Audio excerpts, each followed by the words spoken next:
What's up, you sick, twisted freaks? How is everybody tonight? Hope you are doing well. Hope the day finds you well. Hope everything's good in your world. So today, I'm doing a live stream. Don't know how many people's going to join.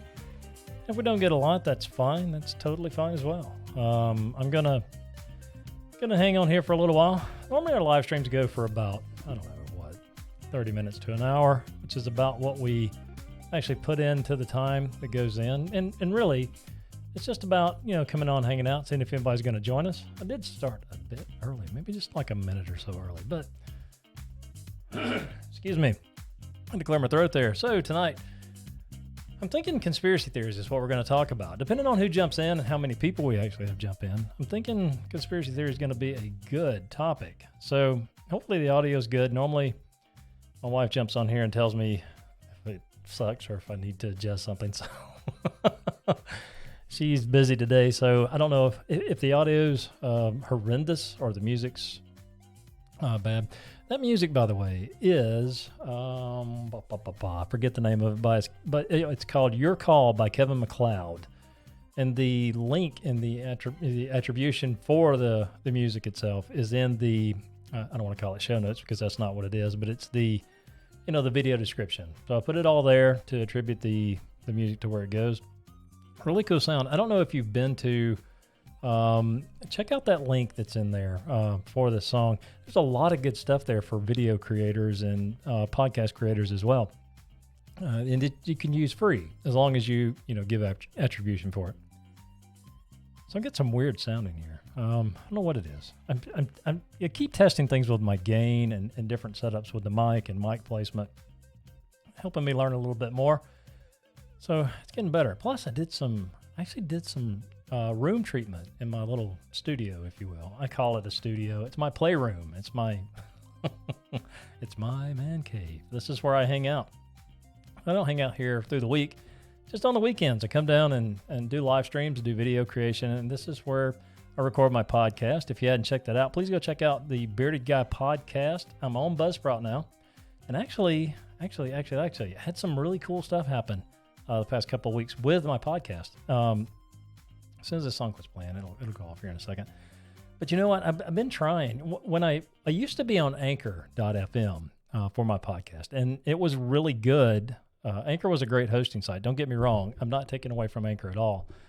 But I needed some more tools and some different things to be able to kind of enhance my podcast, if you will, and make it better. I know what that noise is. That's the heat and air unit running. Sorry about that. But no, so I wanted to change platforms and do a little bit of things, see if I could get some wider distribution from the actual hosting platform, which was Anchor. So it made the switch to Buzzsprout, and that turned out really well. I'm really happy with that. Now, one of the big ones that I've been trying to get on for my episodes was, I know everybody goes for Apple. I want to get on Apple Podcast. I've been on Apple Podcast for a while now. You can check it out there. But one of the big ones, one of the ones that I tried for like a solid month to, get on the platform was this one. iHeartRadio. I was so thrilled whenever I got the email that, hey, your podcast is now on the iHeartRadio platform. And this is one of the logos that you can use. I'm not going to leave it up here the whole time because I'm still kind of learning, how the placement of that, when you can use it. So, but I'm just so proud of that one. It made my day when I got the email that my podcast had actually made it to iHeart. Kind of a big deal around here, at least. So, anyway, tonight we're going to be talking conspiracy theories, and I've got a couple that I've done podcast episodes about, and that's where I'm going to kind of draw the information from. So if you've not been on one of the live streams, we usually start out with one topic, and it's like a ping pong ball. We hit it once, and it just kind of bounces all over the place. So if you come into the live stream and you want to jump in, you got some comments you want to make, please do. By all means, please do, because I'm telling you now, the more people that comment and the more people that interact, that's what makes it good. Because if you know me and you've been around any of the videos that I've done and you've been around any of the live streams that I've done, it's all about community for me. I am big on community because, we spend our lives how can I put this? We spend our lives constantly in a state of together alone. That's what it is. We're all together, but we're always alone. And why? More times than not, it's this. What do we do? Oh, yeah, I got a text. And you see people look up from time to time. It's amazing to me that, I go into restaurants, and even when I go with my family, we go to restaurants and we go sit down. And one of the things that I notice, and I look around, and it's like everybody is doing this. It's like a constant, the world is going by at such an amazing rate, and we miss it. We miss it so much. So, that's why I do something like this live stream. Now, some people go, yeah, but Scott, you're using technology too. You're actually, doing this when you could be interacting. But the thing about it is you're not by yourself. You've got a community of people that could jump on here and interact. And instead of just, looking at memes and things on Facebook, we can actually, have a conversation. We can talk about things. You can kind of, hey, here's my world. Here's what's going on in my world. So, but tonight, if we get a bunch of people on, we'll do the conspiracy theory thing. If we don't, then, I'll save it for another day because, the conspiracy theories, man, they're so fascinating. There's so much out there, so many things that people believe and will attach different things to. It's just amazing. And the more you research that and the more you dig into it, the more it like opens up a whole new world of how people think and what they believe. And it's just mind blowing. And the genesis for the conspiracy theory thing actually started with my podcast, because I've told the story about how I came into doing the podcast. And the cool thing about that is it's taken on a life of its own, and it's kind of morphed and turned into something different. But that's the beauty of it. That's the beauty of creating. That's the beauty of, putting your heart and soul into something, because when you do that, you see it start to take on a life of its own and grow and get bigger and spread in directions that you never thought it would. So that's one of the things that I'm really excited about. And that kind of led me down the path of the conspiracy theory thing, because they're fascinating to me. Conspiracy theories are fascinating to me. They just, the effort and energy that goes into it just blows my mind. And I've done a few of those. I've done the first one I launched on my podcast series of episodes about conspiracies was the Illuminati. And I'm really proud of that one. And the thing about my podcast, when you go in and you listen to one of my podcasts, you won't see, you'll hear. I always say you'll see. You see the difference in the way this microphone sounds as compared to another one? We all do that. But what you'll find or what you'll hear is that I don't get too far into the weeds on any topic that I throw out there. And the reason is because all the podcasts that I've listened to and all of the things that I've heard as far as podcasting goes, it's the rapid fire ones that really kind of hold your attention the longest. And what I mean by that is this. It can be a narrative podcast, and I'll listen to it.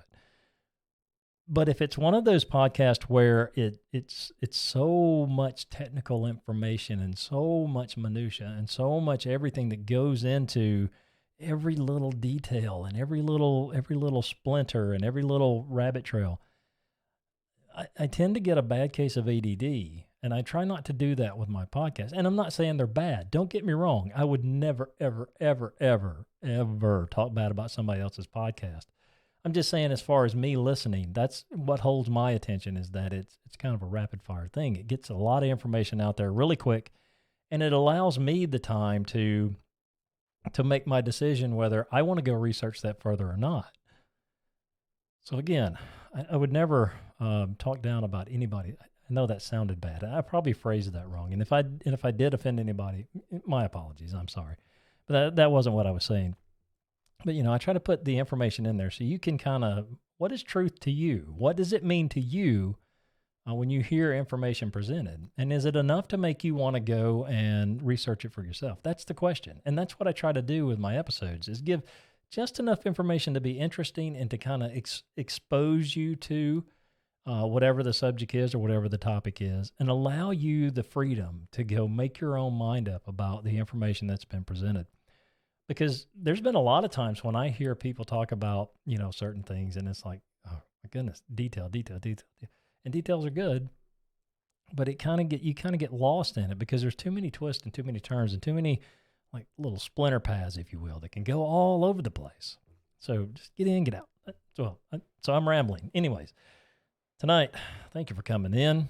I want to talk some about equipment too, because I'm looking to, even though I've done some upgrades, you have to forgive me. I always mess with this mic thing. It just kind of bugs me sometimes.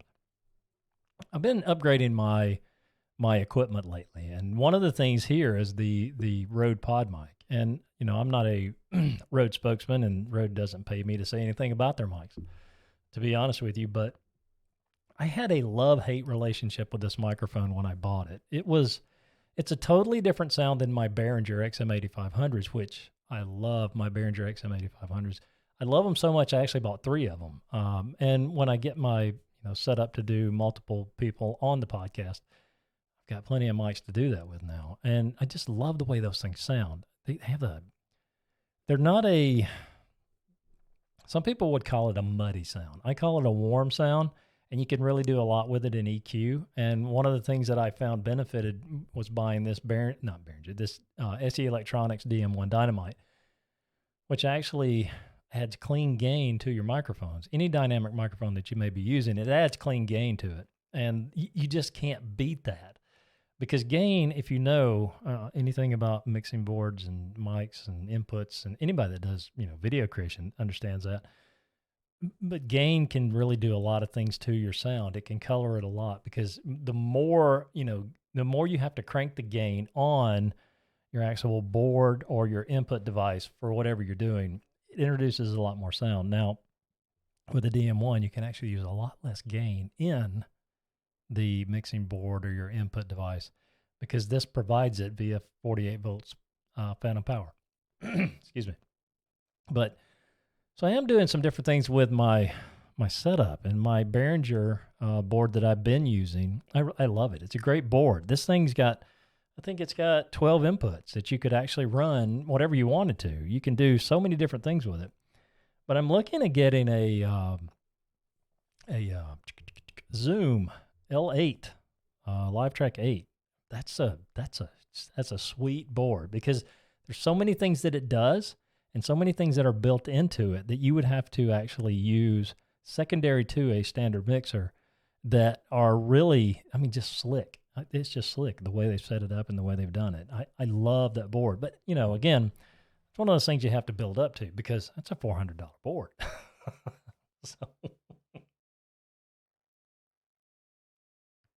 But again, tonight, we're just hanging out. I don't know how long I'm going to be in here. If I don't get a lot of people in within the first 15, 20 minutes, then I start looking at the 30-minute window. And, the reason I do this, even if I don't get a lot of people in, is because I love to create content, whether it's good or bad. And sometimes it's good, and sometimes it just sucks. And sometimes I look at it and go, what were you actually thinking when you made that? But it gives me a chance to go back and watch it and look at it and really learn from it. And that's what all creators should do. You should spend the time looking at, your content to see what you could do better. And one of the things that I don't do personally, and maybe I should, and this is probably a flaw on my part, is I don't look at and compare what I do to other people, or say, okay, that guy did this, or that girl did this, and that. I try to be just who I am and put it out there. And that's one of the ways that helps me grow, is I actually go in and watch and review and agonize over some things that, maybe I could have done better. Especially, the beauty of doing a podcast is you can do as many takes as you want to get it right. When you're doing a video, you can still do as many takes as you like to get it right, but it gets a bit frustrating there, because stop the camera, reset, start the camera, record, mess up, stop the camera, clear. It just so it actually it can be a frustrating process when doing videos like that. But the podcast has been great. I'm thirsty. Goodness, I'm thirsty. Hold on.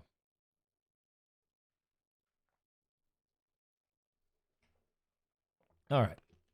Sorry about that. Now, I actually learned. I didn't know this, but I actually learned when I was doing some studying stuff throughout the week that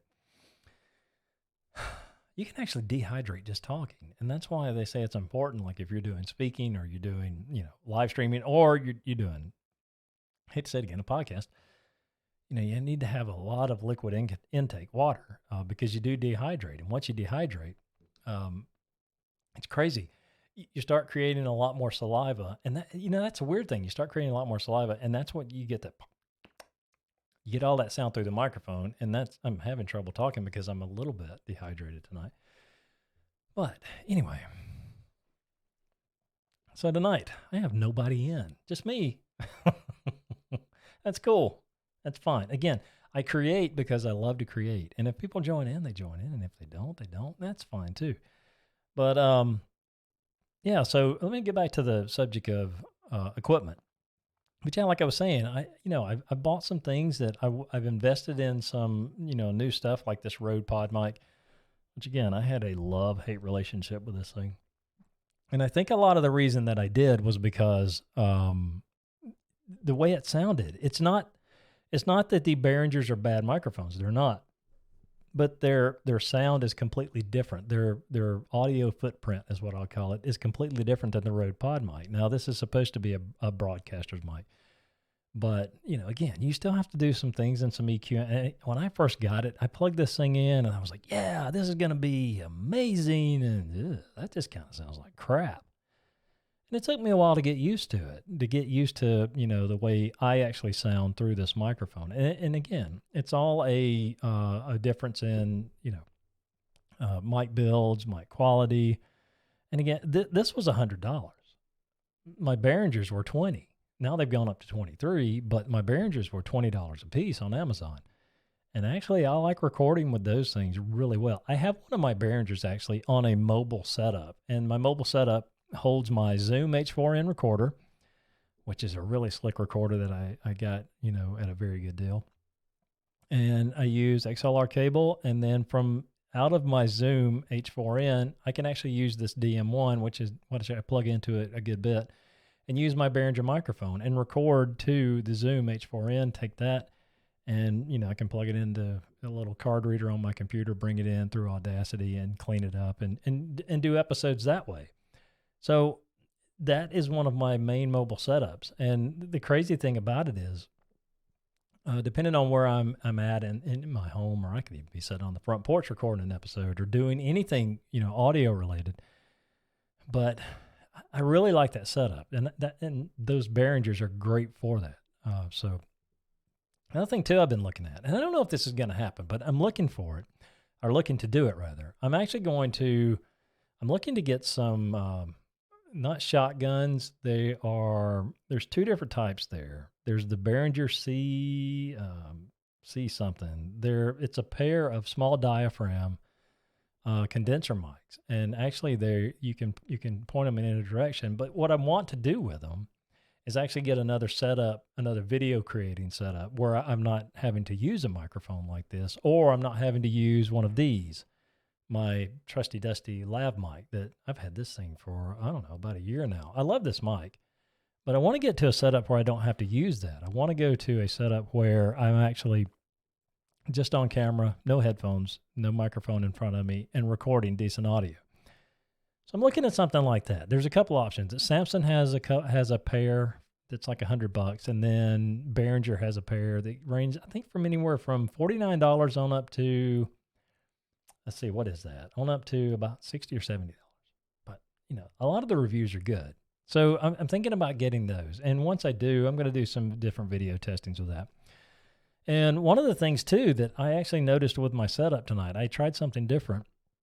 And I don't know if you'll be able to tell it or not. But I did a couple of test records with my my Logitech camera just to kind of test setups and the way the colors are and the white balance and on and on. I do that a lot. I test and watch, test and watch, test and watch. One of the things I did is I did some backlighting against my wall there. And one of the funny thing I noticed is it looks like I'm using a green screen because there's a good separation between me and the wall now because of the light. Actually, that's a real, my real little setup that I've used on countless live streams and videos now. It gives it a really cool effect. And that's the thing about creating and doing things like this. You can actually stumble across things that enhance what you're doing by accident. And those are great little accidents to have because you learn things, actually coming out of the gate and going, oh, I didn't know it would do that. So again, tonight, if you're just joining us or if you're checking out this video after the fact, which will be posted tomorrow, I actually leave these up. I don't delete them because, again, it's my channel and I want to have content there for people to go check out. And maybe somebody will stumble across one of these and they'll like it enough to come back next time. But so if you're stumbling in, late, or you check it out tomorrow, which will be Sunday, hope you're having a good day. Hope your Saturday has been good. I was reading the news just before I came on, and I didn't know this, but there was a massive it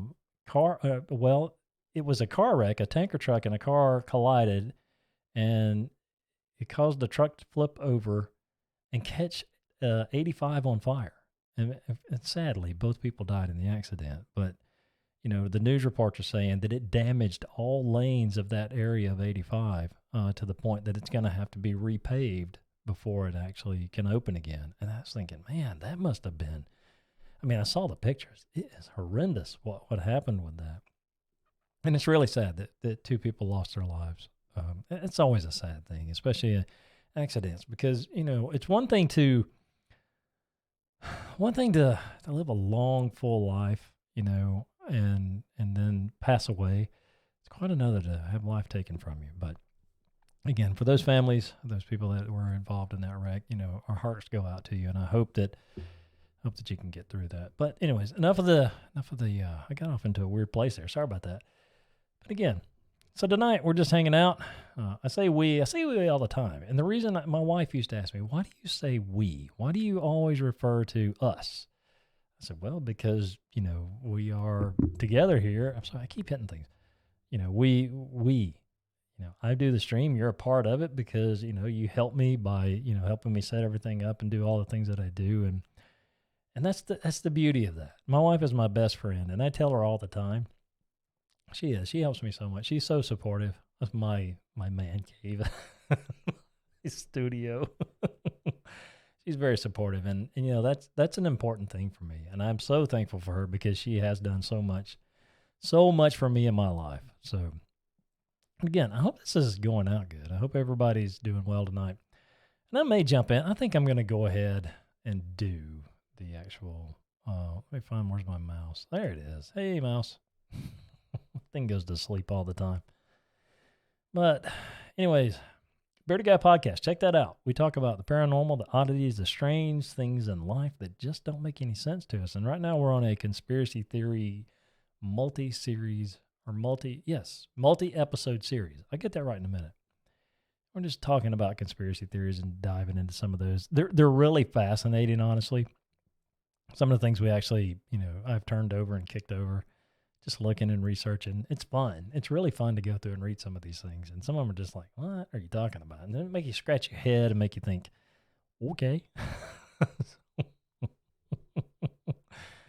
But let me go ahead and let me bring up something. Now, here's one of the conspiracy theories that I've talked about over the past couple of weeks, the Area 51 conspiracy theory. Now, it's really weird with Area 51. This one has been around for a long time, and it really gets its engine to drive this conspiracy from a lot of different places. Now, you really have to look at it for what it is when you start thinking about the conspiracy theory of Roswell, New Mexico, or not Roswell, New Mexico, but Area 51 in Nevada. It's out in the middle of the Nevada desert, and it's a top secret, highly guarded military air base. So right there, that's already a fertile foundation for a conspiracy to be had about Area 51. Take the other part to that is, it's a military air base. So they're in the business of testing experimental aircraft. Now, what's funny about that is a lot of these experimental aircraft have, really nobody's seen them. The general public doesn't get to see them. We're not privy to that because we're not in that inner circle. So we're not going to know what these things look like. And then, so that's two parts to this conspiracy. The next part is, of course, It's a government facility. They don't have to tell us anything, and they won't let us in. And anytime anybody tries to get to the facility, they're met with armed guards. And there's signs everywhere that says you will be shot if you try to come in. Plain and simple. So that's just really fertile breeding ground for a good conspiracy. Now, back in the 40s, here's the thing. Back in the 40s, everybody was seeing something buzzing around in the sky. Everybody was seeing something. And it was like there were reported sightings of stuff that people couldn't explain. And you know what? The funny thing about it is the government has always been in the business of testing things like this, testing reconnaissance planes, testing experimental aircraft for the purpose of warfare, for the purpose of reconnaissance, for the purpose of weather tracking, different things like that. So people seeing things flying around in the sky, it got to a fever pitch rather. And really it got to the point to be that everybody was seeing something. There were reports coming in daily about unidentified flying objects. Now, at the time, they didn't call them unidentified flying objects. They called them flying saucers. And because of the overuse of this term, flying saucer, not saucer, a flying saucer, and because of the overuse of the term flying saucer, I did it again, saucer. I don't know. I must be thinking about the sofa. But because of the overuse of this, they actually had to change the nomenclature to UFO or unidentified flying object, because the person at the head of the research at the time felt it kind of cheapened the actual the investigation into what people were seeing. So there's another part to the conspiracy of Area 51. Now, here's where this really picked up a lot of steam, is people said that what happened was, because of the crash at Roswell, New Mexico, and everybody's heard of the crash at Roswell, New Mexico, all of that wreckage and the alien bodies recovered from the wreckage were actually taken to Area 51. Now, that's the way the story goes. That's what people believe actually happened. But they said that all of that was taken to Area 51 and not just kept at the base. Now, here's another part of that conspiracy, that there's a secret underground bunker at Area 51 where the crash of Roswell, New Mexico, the wreckage and the alien bodies is actually in the underground bunker there. And that not only is there an underground bunker, but there's a vast underground network of tunnels and other facilities under Area 51. So it just... it keeps going on and on and on and on. And so a lot of the conspiracy surrounding Area 51 is just really that it's secretive. It's just, we don't know. So we have to make up things to rationalize why it's so secretive. We have to make up stories in our mind and talk about things. And, there's a lot of conspiracies tied to Area 51 that don't have anything to do with Roswell, New Mexico. And then there are a lot that do have everything to do with that crash in the latter part of 1947 is when that actually happened. And a lot of people say that, our government is reverse engineering alien technology, some of it from the crash site and some of it from, actual interaction with aliens, which here's another part that they say the aliens have been among us for years and years and years.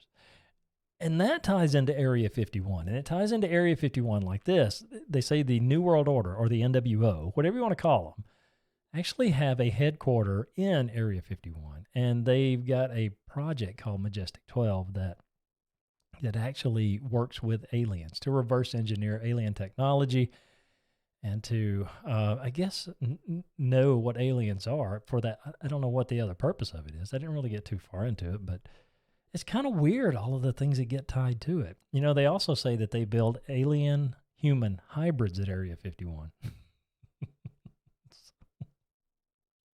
Now, we've discussed aliens here on the Bearded Guy podcast channel before. Now, I emphatically believe in UFOs and alien life forms. Now, what that looks like, I don't know. And here's why I believe it, because there is nobody that can tell me that in this huge universe that is constantly expanding, that we're the only ones. There's no way you can make me believe that. There's no way you can make me believe that we are the only life forms in this vast universe, and all of the galaxies and all of the all of the things that go to make up space. I mean, think about it for a second. Have you stopped to think about space? Take a moment. Think about space. Think of how big that is. Think of how big just the airspace above your head is. To tell me that we are the only life forms here in this universe, I can't believe it. I don't believe it. Now, again, I don't know if they're little gray guys or little green guys or little tall whatever. I don't know what they are. But I don't think we're alone. I really don't. But quite honestly, if we're not alone, I don't know why they would want to visit us. I mean, if you check the IQ level of some people in the world today, at best we're an anomaly, if you will. And maybe that's why they come check us out, because we are an anomaly. They're probably scratching their heads going, I don't know either. Who knows? But I think there's a lot more that, we may never know in our lifetimes. And trust me, the thought about aliens and, alternate universes and different things like that, I don't think that's too far-fetched. And that doesn't disprove or take away from the existence of God, the ultimate higher power. Not at all. I think we are created in God's image. And here's another one that kind of ties into, it doesn't really tie into Area 51, but it kind of falls into that same thing, is that there's a lot of people that believe we have been created from an alien race. And the way they did this was they fused their DNA with our DNA in the early hominids or the early people or the first man, if you will. And that's kind of crazy to me to think of something like that. But, if you go look at some of the histories of some of these reports and some of the things that people have kind of, uncovered, especially like cave drawings and cave writings and things like that, there are things on the walls that would resemble a UFO. There are things on the walls that have been drawn through history where people are looking up and they look to be worshiping something in the sky. So what that is, I don't know. But again, there's a lot of stuff there. It's like I was talking earlier. There are so many splinters that I keep hitting this thing. Sorry. There's so many splinters and different trails you could go down to actually, lead you in any direction or any truth that you're trying to find. So again, Area 51, that's a good one. I love the stories about Area 51. Now, do I think it's as, an alien hotbed? No, but it's a great story. It's a great conspiracy and it's fun to listen to. I remember the people talking about they were going to storm Area 51. Show us them aliens.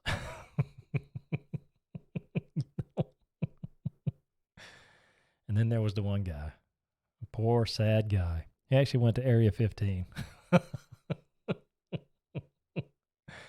Anyway, so that's just one of if you want to hear that in depth, it's a 2-part episode that I actually did on Area 51. It gives a lot of really detail and kind of stitches everything together. And fills in some more of the gaps. If you want to go in there and check that out, please do, because I put a lot more information in than just my rambling and rant here. Now, the other one that I did was the Illuminati. Now, the Illuminati, I really enjoyed researching this topic. And what I came up with at the end of researching this topic was quite simply this. The Illuminati, very real. Yes, it did exist, and it probably still does exist. But the thing about it is, it's been raised to a level of all powerful interaction with us, meaning that it controls everything. It controls our government. It controls us as humans. It controls every aspect of our life. It's not the case with the Illuminati. And I hate to bust people's bubbles tonight, but the Illuminati was actually started in the year 1776, which was, in case you didn't know, the Age of Enlightenment. Now, during the Age of Enlightenment, people were trying to get away from the teachings and the overreach, if you will, and the constant, what's the word I'm looking for here? It was the Roman Catholic Church and its involvement in every aspect of everybody's life, from politics to, again, religion to, all of the things that went to make up a life in the community. The Roman Catholic Church had such a tight grasp on. And during the Age of Enlightenment, people were actually getting away from that. People were moving away from their total control over everything and one man in general, Adam Weishaupt. He was one of the guys that started he was the guy that started the Illuminati. And really, it was just a group of free thinkers, guys that just wanted to pull away from and not be subject to that rule, that overwhelming and overreaching rule of the Roman Catholic Church. Now, Weishaupt was a professor of canon law, actually, and he was a law professor. And it's really, I actually turned the episode of that into a video here on YouTube. So go check that out. But it's really funny that the Illuminati have been lifted up to a pedestal of they're all controlling, all powerful, when actually they're not. It's go check out the podcast and then check out the video podcast. They're one and the same. They kind of follow along the same lines. But again, it was good to do that episode and do the video of that. So check that out. But that's just my little conspiracy thing for tonight. That's kind of what we were going to talk about. Hopefully, I was hoping to have some more people in. I think tonight's been probably the saddest live stream I've done in a while because it's just me. But that is good as well. That's okay. But I'm not going to stay on here much longer. But anybody that's watching this later, I do want to show you something that I found. It's funny. It's the funniest thing ever. I think about where we are in history, where we are in our lives, where we are in the timeline of human history, and all of the advances and all of the things that we have done and all of the things that we have far surpassed what, our ancestors or people before us have gotten to. And one of the things that's really amazing to me is, no, I'm not a fashionista. I don't follow the latest trends. I dress how I'm comfortable, which is usually jeans, either a thermal or a t-shirt or shorts on a hot day. Not during the winter, but shorts on a hot day. But I don't follow fashion trends. I do what I do. But you know what? We have made such advances in all fronts of technology, travel, air travel, science, medicine, theology, whatever. We've made advancements in all areas of our life. And the one advancement I am so thankful for is that we don't dress like this anymore. I'm sorry. Oh, Lord. The prices were good. You could get a short and long sleeve business shirt for $2.99. Polyester, cotton, and white. That's terrible. Oh, Lord, help me. Fashion shorts. Oh, my goodness. Leather belts for $2.59. Man, that's a good price. I'm mad. You can't get a leather belt for $2.59 anywhere today. Get them walk socks too. Nothing says fashion like black or brown shoes and white knee socks.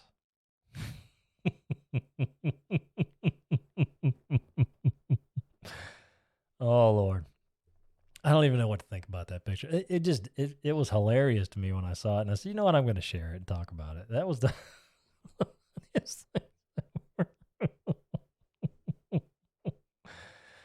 Oh, well. All right. Well, I think I'm going to go ahead and shut this stream down. For anybody that watches this later, thanks for coming by and checking it out.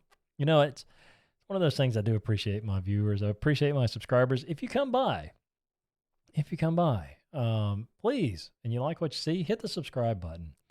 And you can hit the notifications bell if you want to. I know a lot of people do hit notifications for those channels that they do favorite or frequent a lot to see when something new gets posted. But if you do get a chance to actually come by and check this out or whatever, maybe hit that subscribe and that notification bell. That way when we do go live, you can pick us up that way and see what we're talking about next time.